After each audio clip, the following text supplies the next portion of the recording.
We are back. It is UFC 115 Prefight. Okay, coming at you right now. I got the fight card in front of me here. Same camera as last time. We're gonna stick with this for a bit. See how it rolls. You know what I mean? It's not as nice as my normal camera. Of course, I spent $1,200 on it. So, but this is a little more convenient. You know, less editing. You know, that kind of deal. So we're bringing him in. Carlos Condit versus Rory McDonald. It's not a very good main card fight because of obvious reasons. Carlos Condit, yeah, probably. I take him having the advantage or whatever, but either fighter I haven't really cared much about. You know what I mean? Roy McDonald's looked pretty good. He's coming off a couple of bad losses. You know. So anyway, we're gonna move on to Dan Rothwell versus Gilbert Yvel. This fight I'm a little bit excited about, just a little bit. Okay, I'm bullshitting. I'm excited about this fight because you know what? Ben Rothwell's last showing was horse shit. Okay, it's crap. But I logged on to a blog talk radio show. There's some people talking to him personally, an interview, and he was saying um, they went over so many subjects, man. I can't even touch on all of it. But he was talking about how his last fight was supposed to be with Miracle Krokop, which Krokop's also on this card. The fight with Krokop, the reason why it got dropped, you know, and then Anthony Parash jumped in, was because Ben Rothwell flew into town. You know, there was no elevation or whatever, so you have to show up majorly earlier and like that. You know, I had to deal with jet lag a little bit, you know, but came into town Monday, felt good. You know, did a little bit of training, a lot of relaxing actually. Tuesday, wanted to hit it hard. You know, the trainer's like, hey, we got to hit it hard today. You know, did it fine, no big deal. A little bit of hiccups here and there, no big deal. By the time I got to Friday, I was in the hospital. Stomach torn up, all jacked up, you know. So called Dana, got old Dana. It's not going to work out, man. It's not going to happen. I'm extremely sorry. I don't know what to do at this point. Dana, Zufa, everybody was very understanding, very cool about it. They said, you know what, no big deal. You know what, these things happen. You got a legitimate reason, you know, why you're not going to show. So anyway, things moved on. They said, you know what, we're not going to put you in against Mirko. You're going in against Gilbert Yvel.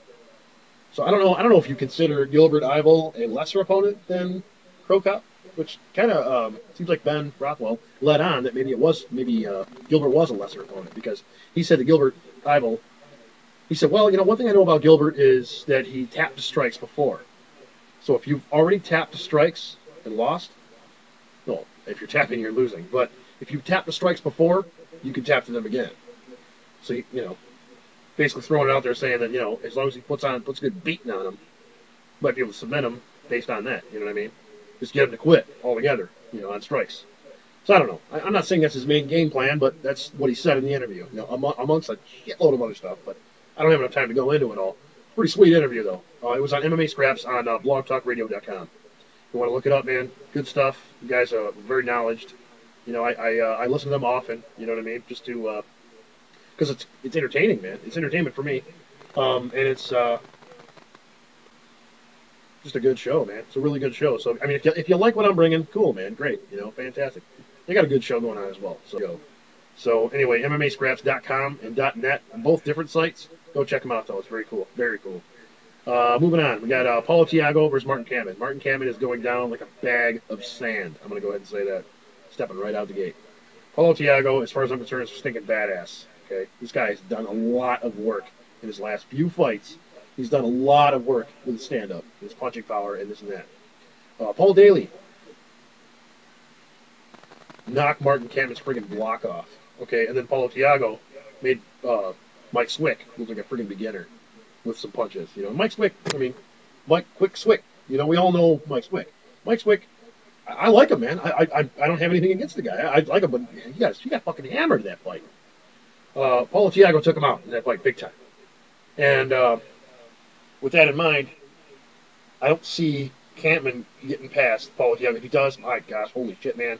Love, you know, bless the guy. You know what I mean? If he gets past Paulo Thiago, fantastic. But you know what? I don't see it happening. You know what? Obviously, everybody knows that watching my videos. I've been wrong. I've been wrong on occasion. You know, a few occasions. So anyway, moving on. Mirko Krokop versus Pat Berry. I think this is Pat Barry's time to shine. Pat Barry has looked really good his last few fights. How has Mirko Cro Cop looked his last few fights? Not very good. So I think Mirko is either hitting the deck in a tough fight,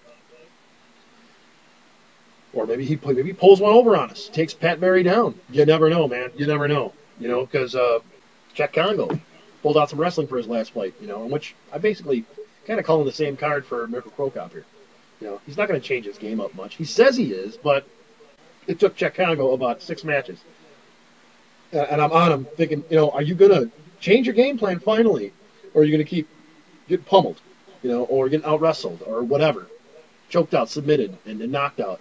Or are you going to go up against another striker and pull out a half-ass decent win like you've been doing? I think Pat Barry will be taking that match. I'm going to go on a limb and say it. I think Pat Barry's doing well, doing really well. And I think he's ready to do this. Right now, I think he's ready to do this again, even against Mirko Cro Cop. So we'll see. Chuck Liddell versus Rich Franklin. Rich Franklin's coming in this match on short notice, whether it's been a month or whatever. He hasn't been training for Chuck Liddell as long as he should, as far as I know. I know the show, obviously the show was taped well before any announcements or anything like that, any real announcements, or whatever. The show's been taped a long time ago.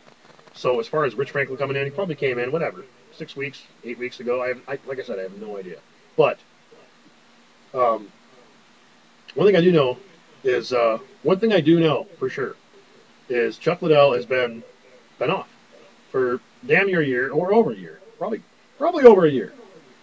And at that point, he wasn't looking too good. So, but I have seen him training in some of his blog videos, stuff like that. Seen him training some jiu-jitsu, which I thought was pretty impressive. Kind of cool. You get Chuck on his back. What do you do then? Not much, man, not much. But now, we'll see, man. We'll see. These 2 guys coming in off of long layoffs, both of them. Obviously, Chuck a little more of a layoff, but Rich Franklin's also taking this fight on shorter notice. So the playing field's been leveled a little bit. You know what I mean? So I'm going to kind of put this maybe in Chuck's favor a little bit, because he knows a little more what to expect, and he's had some different kind of training. How he's gonna go with that training and how he's gonna react with it and everything, I have no idea, man. I have no idea. For all I know, Rich Franklin could knock him out and it could be over with, man, in the second round or something. You know what I mean? I really don't know. But this is one of those fights where, even the hugest fans of fans really don't know, because unless you're in there watching them, which if you're a gigantic fan, you're able to get in there and see him training, and yeah, of course, you're going to have a better idea of what's happening. You know what, man? Average fan, sitting on the couch like me, which I've had people say something about couch guys, yeah, sure, I'm a couch guy. I'm not saying I'm no better than anybody else, man. I'm just saying it from where I'm at. I wouldn't be surprised to see possibly a decision win by one of them. I couldn't even tell you who, man.